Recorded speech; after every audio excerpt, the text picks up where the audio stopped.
Hello and welcome, this is rooflemonger, and we have our tips and tricks guide for Zamasu. So as always in these guides, I'll be covering his special and super moves, covering his moveset in general. I also want to talk about some other things, about some setups for lightning, flight gimmicks, because that's a very core part of the character here. Flying is a very big deal. I can't really stress that enough, I guess. General game plan and a bunch more stuff. So without any further ado, let's get right to it.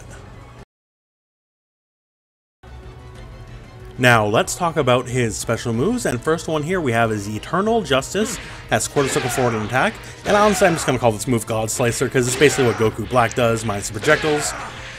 So yeah, it's kind of straightforward. I don't find much applicable use for this in neutral, honestly, other than the EX is mildly quick, but the move is not safe on block. One thing actually to note here, so obviously you can do kind of whatever given combo, and go into your thing and go into super. This is kind of skipping ahead here, but the level 3 super has a bit more startup than the level 1 super. So in combos with higher hit stun decay, so the longer your combo is, the more likely people are to drop out, the light version of the God Slicer here is actually very prone to not connecting into your level 3, just so you know. So if you are doing a longer combo, and you can usually end into either 3 key blasts into your level 3, or light medium into God Slicer, you might want to just end up doing light medium level 3 instead of doing the God Slicer, because once again, at higher hit stun decays, this just simply doesn't have as much hit stun as the medium or the X version, so it's a lot more prone to missing the level 3. Now that said, also the light version does not have any sort of sliding knockdowns, it's a soft knockdown. The medium versions and EX versions both have sliding knockdowns, although it's quite difficult outside of one certain combo, which I can check in the companion combo guide, to get the medium one to connect in any combo, because the startup is easily the slowest of the 3. But that said, it's still very good combo fodder. You can always get your level 1 off it no matter what. It's just a level 3 that's a bit iffy on the light version specifically, but the other versions are totally fine. So the Wall of Light, I just call this move Lightning because that's kind of what it is. So the Wall of Light here comes in light, medium, heavy versions, and the big difference here is the delay. So the light one here will shoot after 2 seconds. The medium version will shoot after 4 seconds. And you see here it does the same damage either way. And the EX version here will shoot 2 seconds, and then after 4 seconds. So it'll do basically the light, then the medium version. This move, in and of itself, it's not, you're not going to necessarily toss it out neutral unless, maybe you have the enemy covered by an assist or something. But it's a really good pressure move. It's good for gimmicks, and we're going to have a whole section just talking about it. So we'll save the rest of that discussion for later in the video. Now, Divine Order. This is quarter circle forward and the S button, the key blast button. And this guy's a big, nasty size hitbox. It's huge. And it is arrow K, just like all of the special moves, just in case you didn't know, just like the God Slicer, just like the lightning, it is all arrow K. But yeah, this move has a monstrously sized hitbox, and wall bounces no matter where you are on the screen. If you do it in the air, wall bounces, do it on the ground, wall bounces, very big part of his corner combo game also, to be sure. Now, the one thing that's different about this move, if you hold the button, you'll actually get a projectile in. And this projectile is a strong projectile, meaning, in this regard here, so it evenly trades with a Kamehameha, as you can see there. So it is a strong projectile, so it's pretty useful in that regard, and the projectile itself is fairly wide, so it's not the worst thing just to toss out every now and then, but the recovery is quite slow. So if the enemy's underneath you while you're in the air, it's a guaranteed homing dash punish. Same thing if they're well above you, guaranteed homing dash punish. So please be mindful when doing it, but still, it's a pretty good check that keeps people honest who just want to jump and flit around and not engage. So it is certainly a multifaceted move, because both a combo fodder and it is your general purpose projectile, which once again don't abuse too much because it has some recovery. The move is fairly safe as long as you do it from the tip of the move here. So if they do block it, as you can see here, I'll just show you, the pushback is enough that you don't have to worry too much about any kind of reprisal, as you can see there. But don't get too, strung up on using block strings, because there's a massive gap in doing this. So if you do this, they can easily deflect and punish it or whatever. So, don't use it as a brute force bludgeon tool in that regard too much, but every now and then you can get away with it. And our final of the special moves is the Heaven's Flash, which is just the flight, quarter circle back, and your key blast button. And yeah, on itself, just, any of the 8 directions, You can summon lightning by hitting back and any of your attack buttons. If you hit a regular attack button in the air, it'll do the corresponding God Slicer attack. And any God Slicer attack, just so you know, if you hit the Key Blast button while it's connecting, you can cancel right into a fight, grounded or aerial. And so in essence, you can kind of just chain it forever if you manage to keep on hitting. You can do your basic Key Blast, and you can do your down and heavy. So any move besides summoning lightning will end your flight. And in and of itself, is kind of the crux of the move. Mostly combo fodder besides the mix-ups. And the mix-ups are the big deal. So the mix-ups are going to get their own section because this is probably the single defining trait of the character. So it definitely deserves its own section. So skip ahead. There's probably timestamps in the video description if you want to skip ahead to that stuff. And let's get on to the super moves. Now, onto his super moves. He has 2 level 1s and a level 3. The first level 1 here is the Divine Wrath, and that's his big energy ball super. So this is Arrow K. And also on the ground, just so you know. And this is probably one of the better level 1s in the game. Not because, you know, it does a lot of damage, not because, you know, it has an amazing hitbox or anything, but it has it has basically a lot of utility is what I'm trying to say. If you watch the companion combo guide, you'll know this super is so friendly with a lot of characters in the game, as it lets you basically get double supers off of most anything. You can do basically any given combo here, and I'll just quickly switch characters just so you can see. So very standard combo here, off down heavy. Called Krillin. And when you know it, here we go. Get a second Destructo Disc. This is so, like, most characters can get something. It's a very large amount of time between the knockdown and when the super connects. So you can do your super, then Zamasu super connects, and then you can get your second super off. Now, it's not going to work with everyone, unfortunately, because not everyone's supers are very quick. So people with slower level 1s, it's not going to be too friendly. But still, it's very useful and adds to a lot of team synergy. Now, next up is the Blades of Judgment. And this is kind of Hellzone Grenade with the serial numbers filed off. So you summon these little portals and they shoot projectiles, and after the fact, you can totally be free to move around. So just like Hellzone Grenade, you can like freely deflect all these projectiles. So as a setup kind of thing on their wake up, it's not too useful because they can just wake up, deflect everything. And once again, if you're not aware, while they're actively deflecting moves, you can't high-low them, you know, no high-low stuff. You can't Dragon Rush them. They're completely invulnerable to anything you're going to do. So if they just wake up deflect, it's basically a zero-sum game and you burned a bar for nothing. Now that said, there's actually some combo utility with this, as a lot of assists, and this is going to get its own section too because Zamasu badly needs assists. Some assists will let you combo right into this guy here and just go to town on your foe while this is actively hitting them for some higher than average combo damage. Now, in case you think you're tricky, just so you know, here, we'll set our enemy to block. So if you think, well, we can just set this up and then we're going to key charge gain a million bars, they thought of that, just so you know. So we'll set it up here, and look how little we gain while we're charging our key. We gain basically nothing. So just to hedge off of them pass, and if you thought that was a thing, they know. So no, you can't just put them in block stun and gain tons of bar.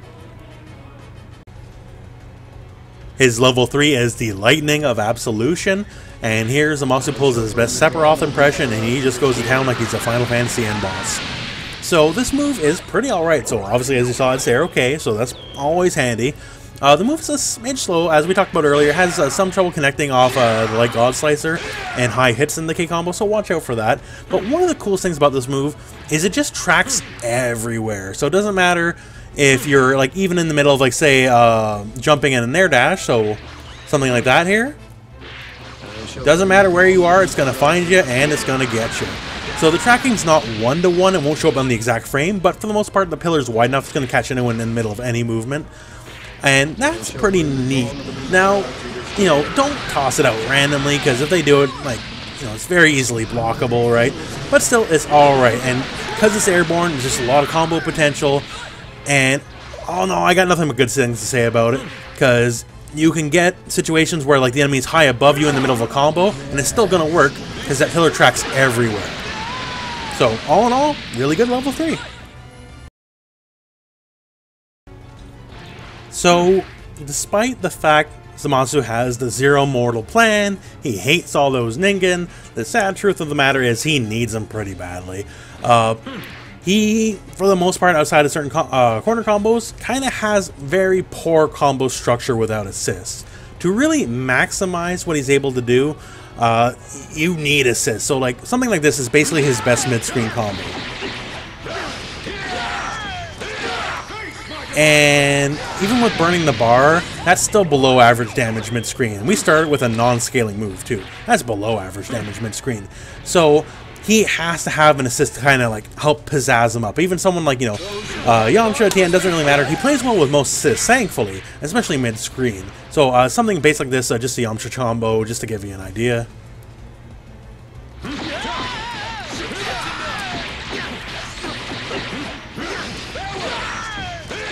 So same combo, and we deal a lot more damage now, just with the help of one assist, right?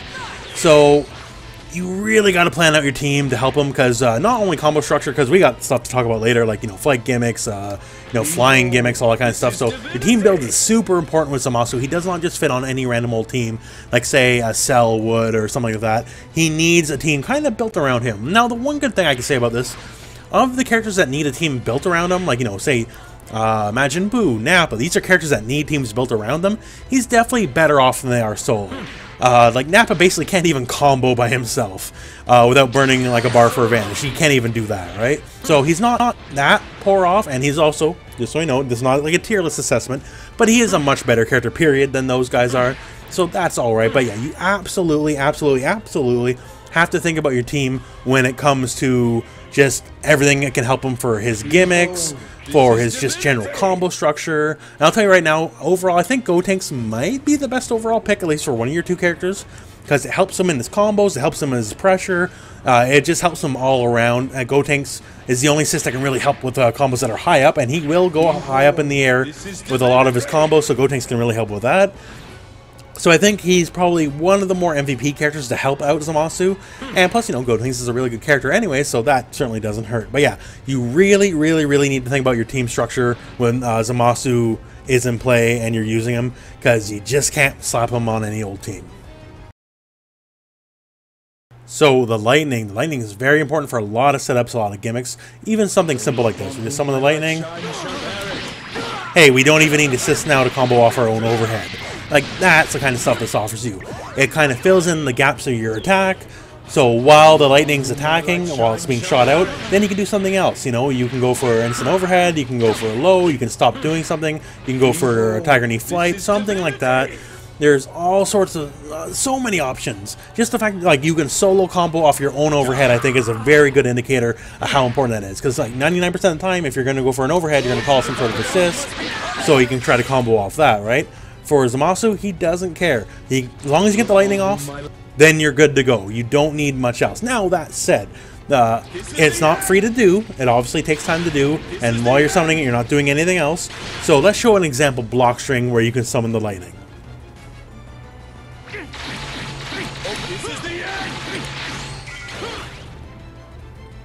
So since we have Yamcha picked from before, let's just use Yamcha as our example. So something simple like this will totally work. So we're just going to attack, call Yamcha, summon the lightning, and then we have the lightning. And if, especially if you're in the corner, then you actually have enough frame advantage to make this a true block string. So you can keep attacking even afterwards. And say we just whiffed our whole auto combo there. Auto combos are never really punishable, well, for the most part anyways, but Zamasu's isn't anyways. And at the end of that, we can just wait, and then the lightning comes out. So in that block string, then we can go, say, for our overhead, we can fake out, make them really want to block, go for a Dragon Rush after summoning the lightning. There's just so many possibilities. It is so important just because this attack will come out on its own. And another thing here, just to show with the lightning. So after any given combo, you can just use your final hit as long as it's not a special cancel already, but any final normal hit here, just cancel right into the lightning. So here we go, we got the lightning. We can able to recover in their face and go from there. So once again, just an example.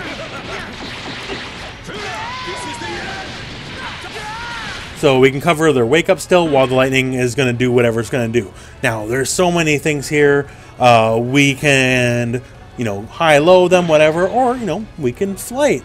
And then that'll cover our flight as well. So let's get into the fight section now. So for flight gimmicks, now before we even get to the mix-up portion here, let's talk about tiger knee flight, because it's going to be an important aspect of the flight. Because if you fly normally in the air, you are wherever you are, like you stay in place and fly. But if you fly on the ground, you go straight up. Like that's me holding down afterwards, because that's how high you go, right up in the air. So you want to avoid that. So you want to tiger knee your flight so it looks something like this. So you see me, I just flew basically as low to the ground as possible. And if you're not aware how to do that, just let me set on my inputs. So what you want to do is hit down, down, back, and back. That's how you fly normally, right? And then you want to hit either up back or up forward while flying. And if you're not too on the ball here, you're going to get a key blast like I just did there. But the idea is, there you go. So I jumped, and on basically the first frame of my jump, I canceled into the fly. And I am low to the ground as possible while flying. So that's going to be very important for certain mix-ups. Now, before we get into the mix-ups, let's talk about another aspect, and that's just the canceling. So to cancel your fly, all you have to do is hit back and the key blast button, and it'll end your flight no matter where you are. Even if you use the tiger knee method here, so we'll tiger knee and cancel it right away. So it's just something like that. And you are also allowed to dash right after it. So you can do something like that. And same thing low on the ground here. So same deal there. That was an air dash. So depending on what you want to do here, you can just go right into attack or right into an air dash or whatever is applicable. So let's talk about the attack portion of the mix-up here. So the core of the flight mix-up is this. They're either in a block string or you got some sort of setup, and I'll show you an example of one of both of them in a little bit here. But you fly, and it's probably going to be tiger knee flight, although not always. So you're going to fly, cancel the flight, and either do a jumping light as you fall, or you're going to go for a crouching low when you fall. This is pretty much an effectively unseeable mix-up. You are not going to be able to react to which one this is and block it accordingly. Now, you can certainly intuitively guess which one's going to be, sure. But to react, no one's that fast. Not even Goichi, because that's part of the reason he lost against Sonic Fox in the most recent set they had a combo breaker, is because he finally figured out his unseeable mix-up, and it's a lot of just quick jumping attack lights or immediately landing into a low, because you just gotta guess. Reactions aren't going to save you on this one, and that's why this mix-up's so strong. So first, let me show you a block string example of how to do this. Now, far be it for me to promote even more Kid Buu play, but the Kid Buu assist is definitely the superstar when it comes to doing a block string into a flight mix-up, at least as far as I played around and got myself. So we'll do a block string that looks something like this. So it gives enough time for the Kid Buu assist, kind of do its magic and keep him in block stun. And then what we're going to do is immediate tiger knee flight. And once again, don't be bad like me. Then we're going to cancel it and then go for our high-low mix-up. So that is our high, and that's our low. And of course you can just empty jump and just go for a dragon rush right after it, or dash forward to change your timings to really mix up the high-low part of it. There's just so many permutations, and they basically got to submit to it. If your timing is perfect, and it's a little tricky with Kid Buu to get the timing 100% locked down, you're going to have to practice. But if your timing's perfect, if they block the first hit, they're going to have to submit to the high-low. There's no reflecting out, there's no nothing, and they just have to take the mix-up, and then you go from a full combo from there. And that's really, really, really strong. So if you watched earlier in the video and you saw our setup here to get the lightning off and pressure afterwards on most knockdowns, let's use an example of that to do both. We'll get the lightning and the flight. So we'll knock the enemy up here, summon our lightning, cover their wake up just like normal. You see here the lightning hits after our attack, covering their wake up. So now let's apply the flight to this example. So here we are, now we're just flying right in front of their face. So once they block our follow-up here on the wake-up, and then the lightning kind of covers our flight, they're going to be grounded. And once they're grounded, the same deal here. We can be in their face, we can make them guess overhead or low. So I'll just show you a quick example. So there you go, that's a low example right there, and much the same for a high. So in this situation, a lot of people, they up tech or back tech or whatever on block. And for Zamasu, instant air dash, in that specific scenario, instant air dash, medium or heavy is going to basically cover it. So if they block, fantastic. Now we say, what if they don't block? What if it connects in that scenario? Wouldn't the lightning just ruin our whole setup? No, actually, it works out kind of just fine in that regard. So in this example here, it's not free. You gotta have the reflexes and the quick wit to catch it, but it's still very doable. And then we can just kind of go back from the same thing. So you gotta catch it. You gotta be quick. This is not free, once again. But it's still very doable that if they just say, screw it, I just take the hit so I don't have to deal with the mix-up, you can say, no, you're still in the blender, so you can still really deal with it. Now, on to the general game plan. Now, a couple things I want to get out of the way first, just some character quirks. His down heavy in the air is not like most of the cast. So, like, you know, Goku and like half the cast, they're down heavy in the air, launches you straight up, and you can recombo from there. For Zamasu, that's not the case. His down heavy spikes you straight down. Now, it has some value, especially when it comes to super combos, as just like Frieza, because Frieza has a very similar move. I can do this, and do my super, and it'll only hit you after you've already been spiked down the ground. It is a sliding knockdown if you are high enough, but don't be using it thinking like you're most of the cast and get like more combos off of it. Now, another thing too is the standing key blast. This move is fantastic for combos, as like, you know, basic corner combo, something like this here. Fantastic for that, sure. But for the neutral, it's one of the worst key blasts in the game. So just to really kind of hammer it home, here's Vegito, right? Very common character. He's not even crouching. Like, this just can't even hit him standing, let alone the short characters, or let alone anyone actually crouching, right? So the basic key blast in neutral, its use is dubious at best. Like, a lot of characters, like one basic key blast, just a good check, right? You know, like, I'm just gonna toss this out and kind of blunt whatever offense if you're just kind of bulldogging in on me. But if it can't even hit a standing Vegeta, one of the most popular characters in the game, it doesn't got too much going for it. So what we covered earlier in the sections here, you know, the lightning setups, all the fight gimmicks, all that kind of stuff, that's a lot of big core of his game plan. He really wants to set these situations up. His straightforward Bulldog plan, it's not the best, because once again, his combo damage without assist is not that great. His normals, I'm not going to say they're bad, they're only serviceable. They're certainly not bad, but they're nothing worth, you know, talking about. Nothing in the air either. His cross-up game is also somewhat weak if we're right beside the enemy here.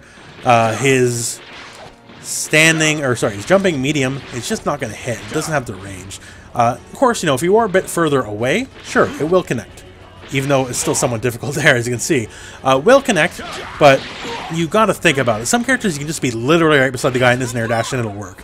Zamasu is not one of those characters, so keep in mind the spacing if you're trying to do any sort of cross-up gimmicks, as he's not as well suited to it as some of the other characters in the game. Now, Zamasu is a character where you're going to really want to pay attention to where your bars are, especially your assist timers specifically, as he's super assist dependent. Now, I'm not going to say this is set in stone, or then this is just my advice to you, is I think you should have one combo assist that'll help him with his combos, because once again, his damage is fairly low without any combos to really, or rather, any assists to help him with his combo damage, and one lockdown assist. So for lockdown assists, your options are sadly somewhat limited. It's basically, you know, Yamcha and Kid Buu are the two big ones. You want something that can just hold him in place for a little bit so you can get a Tiger Knee flight, and then, you know, go for your mix-up from there. And there's not too many assists that fit that bill, sadly. Now, for combo assists, very thankfully, he plays well with most of the cast. I really struggle to think of a character he can't work too well with, even someone with a very awkward assist like Goku Blue. Maybe not so much mid-screen, but in the corner, sure, he works just fine. So he plays friendly with a lot of the cast in that regard. So I would say, once again, just to reiterate, pick one assist for combos, you know, and that can be most of the characters in the game, honestly, obviously, except for like Android 18, because like, she can't hit. And one assist to help with the lockdown pressure, just so you can help get your mix-ups up and just help crack the opponent open. Now with that said, you know, the fact that I'm advocating you should build your team around this character, he very much should be the point character in my opinion. Not even mid, honestly. He should be the guy out front, because he needs the help of both of his Ningen buddies to kind of maximize his output. Absolutely never anchor. If you gotta run him mid, I guess, but I think he should be point, but never ever ever run him anchor. His assist isn't good enough for it, because this is just like the regular slicer here. It's not amazing, certainly not bad, I guess, but he doesn't have a good enough assist to really run as an anchor character. And by himself, once again, his damage is low, he can't get his best stuff off. He definitely needs assist to shine and to work towards his maximum potential. So that concludes the video. I think Zamasu's a pretty fun character overall. He's definitely very unique, which I like. He's definitely mix-up based heavy, and once again, in my opinion, he definitely needs those assists. So pick your team accordingly, because once again, as we just said a moment ago, I really got stressed. I think he should be the point character. But yeah, he is interesting, he's unique, and I think he's a very worthwhile addition to the cast.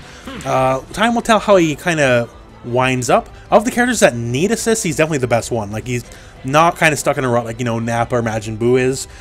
He's at least workable without an assist, even if it's not ideal. And his greasy stuff is greasier than Nappa and Majin Buu, in my opinion. So he's definitely a lot better off. Time will tell in the future. I think this character is only going to climb the tier list in time, definitely not go down, because there's going to be more tech, more, you know, mix-ups, more fantastic, weird stuff that's going to be found in the future. Anyways, that concludes it for this video, so thank you very much for watching. I hope this video found you well. Go out and play some Dragon Ball.